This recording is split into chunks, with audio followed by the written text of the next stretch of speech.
El 28 de octubre, mientras que en la Iglesia Universal se recuerda a los santos Simón y Judas, la Iglesia del Perú celebra al Señor de los Milagros.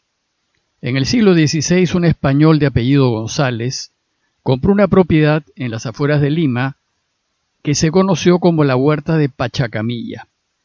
Un siglo más tarde, unos negros angoleños se establecieron en dicha propiedad y a uno de ellos, de nombre Benito, se le ocurrió pintar en una pared una imagen de Jesús crucificado. En 1650, los angoleños construyeron una ermita en torno a la imagen y formaron una cofradía para rendirle culto. Pero 5 años más tarde, en 1655, tuvo lugar un terrible terremoto en Lima. Se cayeron muchas casas y también cayó el techo de la ermita, pero a la imagen no le pasó nada. Los de la cofradía consideraron esto un milagro y pronto empezaron a atribuir a la imagen una serie de hechos milagrosos. El virrey de la época, el conde de Lemos, se hizo su devoto y su culto se difundió por toda la ciudad y por todas las clases sociales. Un siglo después, el virrey Amati Juniet construyó la iglesia de las Nazarenas, que es el santuario en donde se venera la imagen que después se conoció como el Señor de los Milagros. La imagen sale en procesión varias veces durante el mes de octubre y es seguida por multitudes, tanto en el Perú como en otras ciudades del mundo. La fiesta del Señor de los Milagros tiene lecturas propias y la Iglesia nos propone para esta ocasión el texto de Juan 3, 11 al 16, que dice así. En aquel tiempo dijo Jesús a Nicodemo, en verdad te digo, nosotros hablamos de lo que sabemos y damos testimonio de lo que hemos visto, pero ustedes no aceptan nuestro testimonio. Si al decirle cosas de la tierra no creen, ¿cómo van a creer si les hablo cosas del cielo? Nadie ha subido al cielo sino el que bajó del cielo, el Hijo del Hombre. Y como Moisés levantó la serpiente en el desierto, así tiene que ser levantado el Hijo del Hombre, para que todo el que crea en él tenga vida eterna. Porque tanto amó Dios al mundo, que dio a su Hijo único, para que todo el que cree en él no perezca, sino que tenga vida eterna. El texto que la Iglesia nos propone para reflexionar en la celebración del Señor de los Milagros tiene 4 temas importantes. Primero, la necesidad de creer en Jesús. Segundo, la certeza de que Jesús viene de Dios. Tercero, la cruz como signo de salvación para todos los que creen. Y cuarto, el extremo amor que Dios nos tiene. Estos 4 temas nos ayudan a meditar en el Señor crucificado y explican por qué veneramos la imagen del Señor de los Milagros y por qué salimos en procesión. Veamos estos 4 temas. Primero, la necesidad de creer en Jesús. El texto empieza diciéndonos, dijo Jesús a Nicodemo, en verdad te digo, nosotros hablamos de lo que sabemos y damos testimonio de lo que hemos visto, pero ustedes no aceptan nuestro testimonio. Lo primero que llama la atención es que no es Jesús quien habla a Nicodemo, sino un grupo, nosotros, dice el texto, quienes están enseñándole a Nicodemo. Se trata pues de palabras que son dichas por un grupo de testigos, y recordemos que los evangelios no son relatos biográficos de Jesús, sino enseñanzas de la Iglesia para que conozcamos a Jesús y su camino. Y este relato es un ejemplo claro de la catequesis de la Iglesia. En consecuencia, el público al que se dirige no solo es Nicodemo, sino un grupo más amplio, ustedes, dice el texto, que se resisten a creer. Probablemente los del grupo son discípulos que han caminado con Jesús y que ahora transmiten la buena noticia a Nicodemo, a otros judíos y también a nosotros. Este grupo habla con certeza de lo que saben y han visto, y afirman su autoridad. Son testigos de primera mano de los dichos y hechos de Jesús y subrayan que esto es lo que nos están transmitiendo. Sin embargo, dice el texto, ustedes no aceptan nuestro testimonio. Esta frase es una muestra de las dificultades que tuvo la Iglesia para transmitir el mensaje de Jesús. Habría que preguntarse si los miles de fieles que siguen la procesión del Señor de los Milagros conoce y acepta las enseñanzas de Jesús, o si solo lo siguen por costumbre o cábala, sin saber exactamente por qué Jesús está allí colgado en la cruz. Además, este grupo de testigos añade: si al decirles cosas de la tierra no creen, ¿cómo van a creer si les digo cosas del cielo? Por cosas de la tierra no solo se refieren a las peripecias que Jesús pasó en este mundo, sino también a que la buena noticia es algo que debe implicar y transformar nuestra vida cotidiana aquí en la tierra. Su mensaje nos debe llevar a cuestionarnos si la manera como estamos viviendo en la tierra es como Dios quiere que vivamos.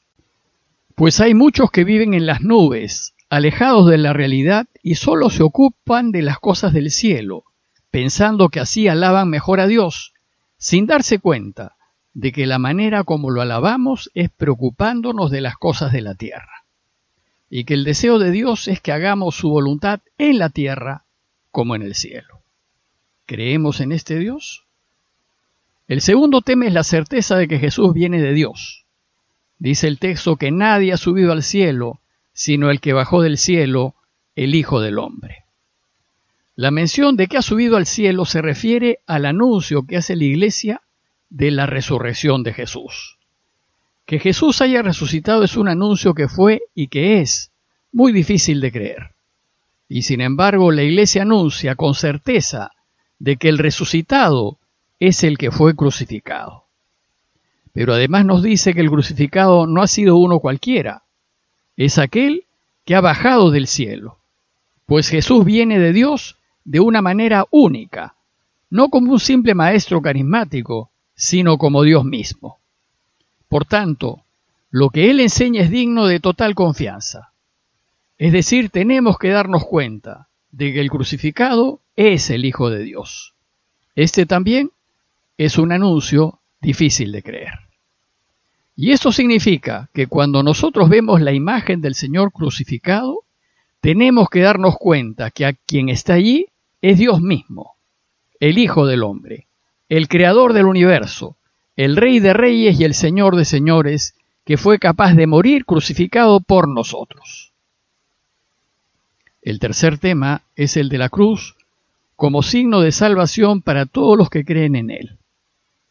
El texto dice que, así como Moisés levantó la serpiente en el desierto, así tiene que ser levantado el Hijo del Hombre, para que todo el que crea tenga por él vida eterna. Esta frase hace referencia a un evento que pasó siglos antes, en el desierto, cuando el pueblo de Israel, guiado por Moisés, caminaba por el desierto hacia la tierra prometida. Nos dice el libro de los Números que el pueblo estaba muy cansado por su caminata por el desierto y habló contra Dios, quejándose de su vida y de las dificultades que estaba pasando. Entonces dice el libro de los Números que aparecieron serpientes venenosas que los mordían y murieron muchos israelitas. Entonces el pueblo, en su ignorancia, entendió que se trataba de un castigo de Dios. Pero como ya sabemos, Jesús nos ha enseñado que su Padre es un Dios que es puro amor, que es un papá amante, que nunca va a querer hacer daño a sus hijos, sino más bien va a buscar perdonarlos siempre.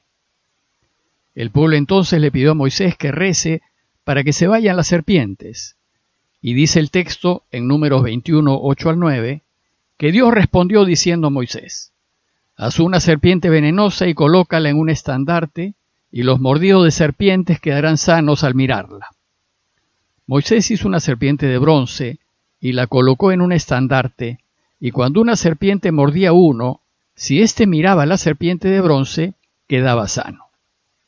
Y entonces, así como la serpiente de bronce fue un medio de salvación para el pueblo de Israel, así también Jesús, levantado en un madero, será medio de salvación para todos los que lo miren, lo reconozcan Hijo de Dios y caminen su camino. O como dice el Evangelio, para que todo el que crea tenga por él vida eterna. Por último, el cuarto tema es invitarnos a considerar hasta dónde llega el amor de Dios por nosotros. Porque, dice el texto, tanto amó Dios al mundo, que dio a su Hijo único, para que todo el que cree en Él no perezca, sino que tenga vida eterna. Jesús en la cruz representa hasta dónde llega el amor que Dios nos tiene, hasta el extremo de dar su vida para que vivamos. Evidentemente no fue el deseo del Padre que su Hijo muera, pues ¿qué padre sería capaz de querer una cosa así? El deseo del Padre es que todos nosotros vivamos, pero para que vivamos tuvo que elegir entre salvar la vida de su propio Hijo o salvarnos a todos. Y como dice San Pablo, ¿cuánto nos tendrá que querer? Que nos eligió primero y por delante de su propio Hijo, a fin de que vivamos. Desgraciadamente, esta elección le costó la vida al Hijo. Pero entonces, por la extrema generosidad del Hijo, resucitó y subió a la derecha del Padre. En conclusión, en esta fiesta en la que recordamos al Señor de los Milagros, los invito a contemplar la imagen del crucificado y a reflexionar en lo que representa. Jesús colgado en la cruz representa hasta dónde llega el amor de Dios por nosotros. De una parte representa el amor que el Hijo nos tuvo, que ofreció su vida para que vivamos, y de otra representa el amor del Padre, que nos prefirió por delante de su Hijo, con el único fin de que volvamos a Él y vivamos. Y entre todos los milagros que se le atribuyen a la imagen del Señor de los Milagros, el verdadero milagro es que gracias a la entrega generosa de Dios, todos nosotros podemos vivir felices en esta vida y luego eternamente felices. Pidámosle pues al Señor que tomemos conciencia del infinito amor que nos tiene, para que le agradezcamos ofreciéndole nuestras vidas y todo lo que tenemos, a fin de ayudarlo a que reine en este mundo. Parroquia de Fátima, Miraflores, Lima.